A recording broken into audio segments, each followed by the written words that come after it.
3. Yorisada. The second book in the Child of Shadow Saga, by Michael Hillsgrove, unfolds during Japan's Sengoku period. The narrative follows various characters, including a kunoichi, samurai, and others navigating a time of war and political intrigue. While inspired by historical figures, the book is a work of fiction reflecting the era's culture rather than strict historical accuracy.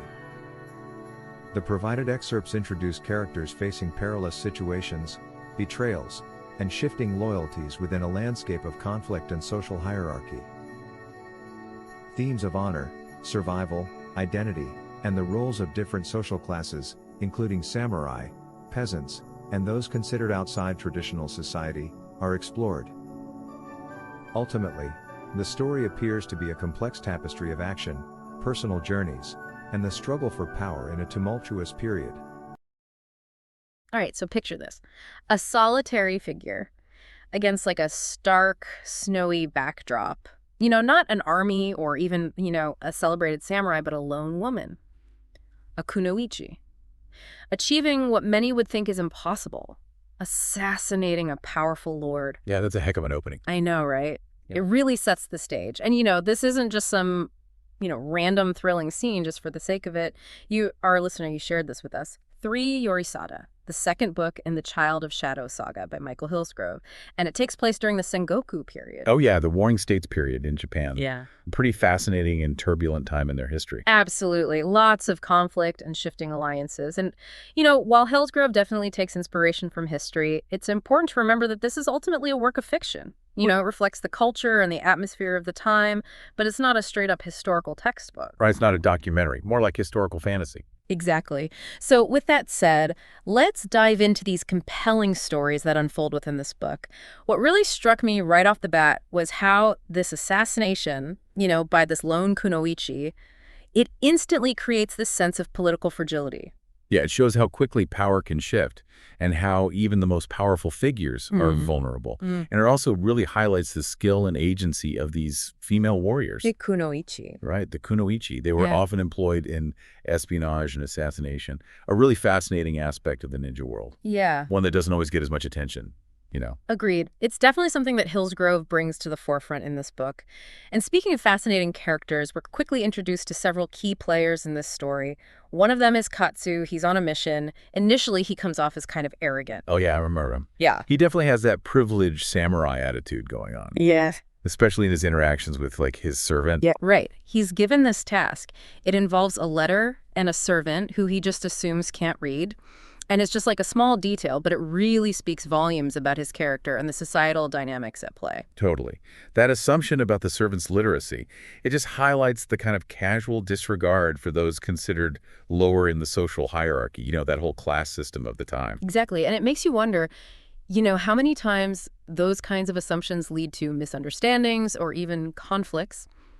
And then we have Geisha-san, or Yumi, as we later learn her true name is. She's introduced as this, captivating entertainer, serving a silk merchant. Right, but there's clearly more to her than meets the eye. Oh, absolutely. She's under the thumb of this innkeeper, trapped in a life she doesn't want.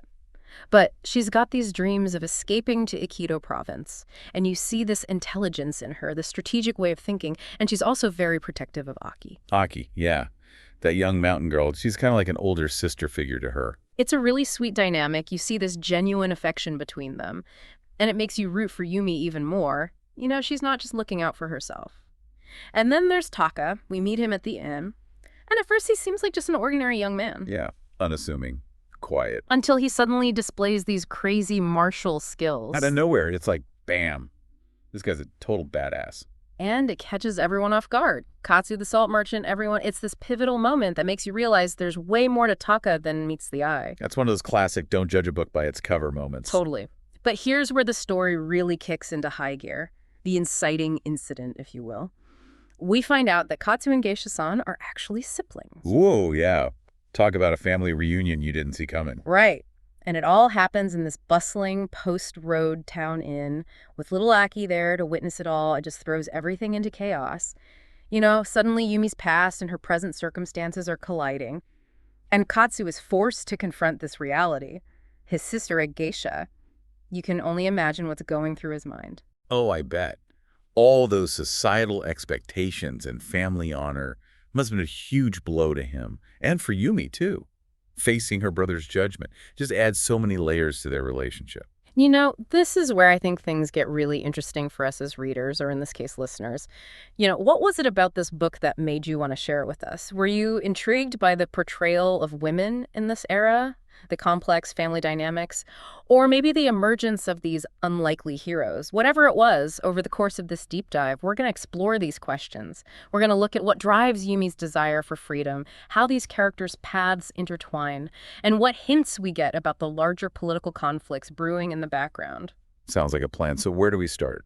Well, to truly understand Yumi's motivations, I think we need to go back to her past. And thankfully, Hillsgrove gives us these glimpses into her backstory. Like through her conversations with Taka, we learn about her traumatic childhood. Yeah, being captured at such a young age has got to leave a mark. And the death of her mother during their escape attempt, and the feeling of betrayal when no one came for her. It's heartbreaking. Yes. And it really highlights the harsh realities of the time. You know how women were often seen as, pawns in these power games. Exactly. And Yumi's time as a captive in Hamatsu Castle and then her subsequent life at the inn, it really shaped her worldview. She says this very powerful line. Oh, yeah, I remember that.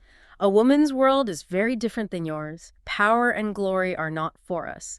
We do not control our own destiny like men do. Our fate is always decided for us. It's such a powerful statement. It just sums up the societal constraints that she's up against. And then you add in her brother's shame. It just isolates her even further. It's a lot to carry. And just when things seem like they can't get any more complicated for our characters, guess what happens? An ambush. Classic. Right. Katsuyumi and Aki are suddenly under attack, and in the chaos of this fight, Taka's true abilities are revealed. Yeah, he goes full ninja warrior on those attackers. It's amazing. And Katsu is completely stunned. He has to admit, I owe you an apology, my young friend. I held you in contempt, thinking you merely a peasant who had found a sword. You were most impressive. It's a turning point in their relationship. Katsu is forced to acknowledge Taka's skill and worth. And I think the sheer danger of that ambush, it starts to create a bond between all of them. A very unlikely alliance, but an alliance nonetheless. And as they continue on their journey, we learn more about Taka's past, his connection to this hidden village, and the respect he commands there. Katsu even observes it, saying, "This young man was where he was loved, and no daimyo or noble command could command such loving respect." And that's a huge contrast to Katsu's upbringing. Yeah, remember, a daimyo was a powerful feudal lord. So for Taka to have this level of respect outside of that traditional hierarchy, it speaks volumes. It shows that true leadership doesn't always come from titles or social standing. And then we get this intriguing conversation between Taka and an older man named Kawachi. And it's revealed that Taka knows about the kunoichi who escaped the assassination attempt. Suggesting he's got some connections in the ninja world. Right. And there's also this brief mention of a girl named Miki from Taka's past. It feels like foreshadowing, like she's going to play a bigger role later on. Definitely a Chekhov's gun situation. Amidst all this action and mystery, we start to see some signs of reconciliation between Katsu and Yumi. Katsu begins to acknowledge the hardships she's faced, saying, "I may have been harsh in my judgment. You were young when captured and could not have understood your duty."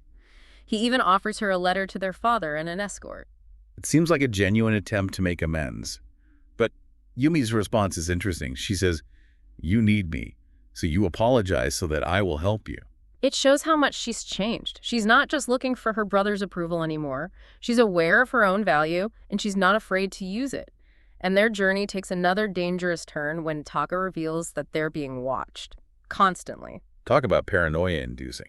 Right. It just adds to the tension of their situation, the feeling that danger lurks around every corner. And then they encounter this old man who tells them that the kunoichi who started it all was from his village. And here's where things get even more intriguing. Taka is carrying a 4-pointed throwing star, specifically identified as a koga weapon. And that's significant because it wasn't typically used by the Iga clan. The Iga and Koga were rival ninja clans, each with their own methods and weapons. So for Taka to have a Koga weapon, it suggests he's got ties beyond the Iga. Another piece of the puzzle, adding to the mystery of his past. And in a moment of surprising kindness, they meet a poor fisherman named Doho and his family. And Yumi, despite having very little herself, she shares her food with them. It's a beautiful gesture. And it really highlights her compassion, especially in contrast to Katsu's kind of clumsy and arrogant introduction. It's clear that their experiences have shaped them in very different ways. And this act of kindness, or maybe something else entirely, seems to spark a moment of self-reflection in Yumi. Taka asks her a simple question: why not? And it leads her to confront her own identity, the conflict between being a princess and the label of whore that's been forced upon her. It's a powerful moment of self-discovery. She starts to realize that she can choose her own destiny. Exactly. She says her destiny, who she was now in her hands if she would only take responsibility for it. And she decides to apologize to Taka, a sign of her newfound humility and respect for him. It's a huge step in her journey, embracing her agency and letting go of the past. But of course, the danger isn't over yet.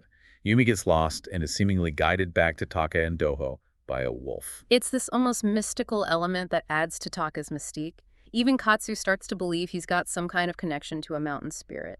And finally, Katsu learns the truth about Taka's past, how he single-handedly defended his village from bandits, avenging the deaths of Aki's parents. It explains why Aki is so devoted to him. He's her protector, her hero. And it makes Katsu see him in a whole new light. But there's this one detail that adds a layer of complexity. The fact that Taka spared one bandit to spread fear and left the heads of the others for the wolves. It shows that he's not just this noble warrior. He's capable of ruthlessness when necessary. Yeah. And their journey continues. They stop at a tea house. And Taka has this intense reaction to a seemingly ordinary man. It's all unspoken, but Yumi and Katsu can feel the tension. Like there's some shared history there, some pain or trauma, and it makes you desperate to know more about Taka's past. Hillsgrove is a master of those little cliffhangers. He keeps you guessing. And speaking of danger, they seek refuge in a temple. But a case of mistaken identity leads to a Ronin being killed in Taka's place. A stark reminder of the dangers they face just by being associated with Taka. And it fuels Yumi's anger. She sees the injustice of it all. And witnessing all these events, Yumi's strategic mind really kicks in. She realizes that storming a castle to kill a daimyo is not going to work. She starts to formulate her own plan, one that's more subtle and cunning. She's becoming a master strategist, using her intelligence and her knowledge of the castle to their advantage. They manage to escape the temple with the help of a monk named Akaki. But during their escape, Taka has to fight off these pursuing samurai, Showcasing his combat skills once again. And then the monk reveals something shocking. He's not actually Horia Akaki. The real Akaki is dead, and he's a replacement. What? And Yumi recognizes him as the younger son of a Hamatsu daimyo, who's now chosen a life of peace as a monk. Talk about a plot twist. Right. It adds this whole new layer of political intrigue. And now the group is joined by several Koga kunoichi, including Miki and a woman named Hisano, and they start planning their next move. Yumi asserts herself, declaring that she needs to be part of the mission. She's not letting anyone sideline her. She knows her worth. She says, Princess Yumi must be part of this mission. Her intimate knowledge of the castle and hatred for the man whose life must end make her necessary. You go, girl.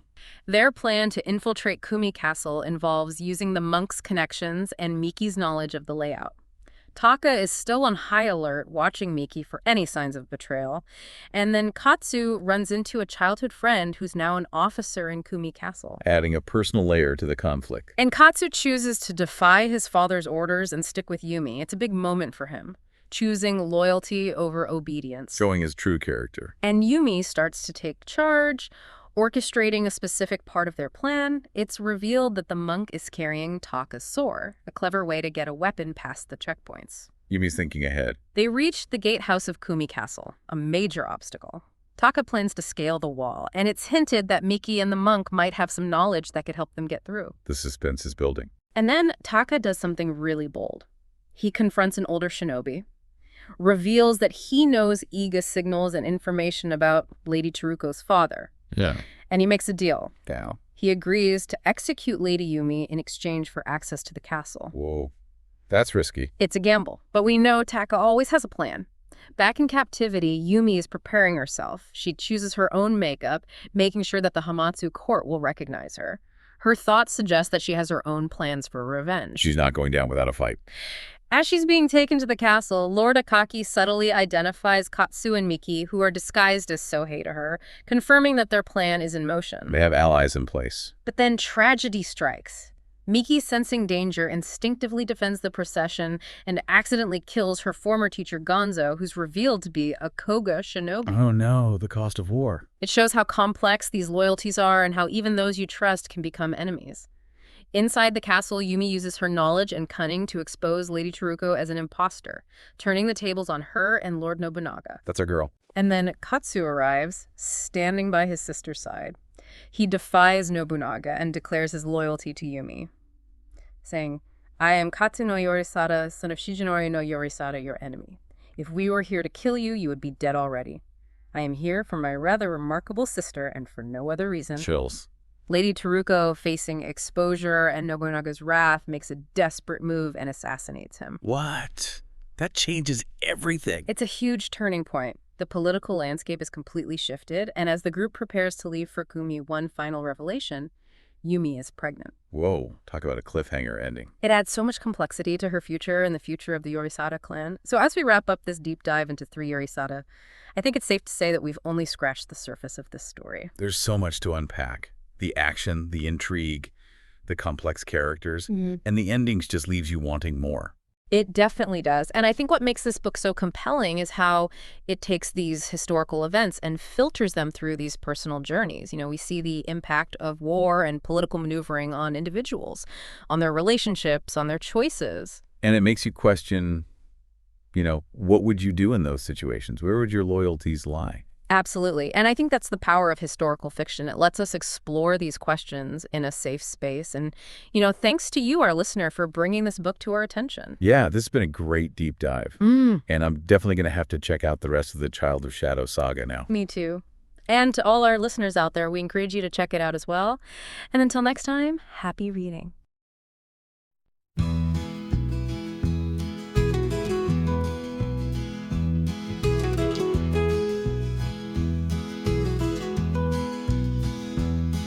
In the El Paso Sergio Troncoso Library, writers gather around. Pavo really call us stories to be found. Pens on paper flowing, ideas come alive. Words that paint a picture, in our minds they thrive. Pavo real, we gather here in the El Paso Sergio Troncoso Library light, sharing dreams and tales so clear.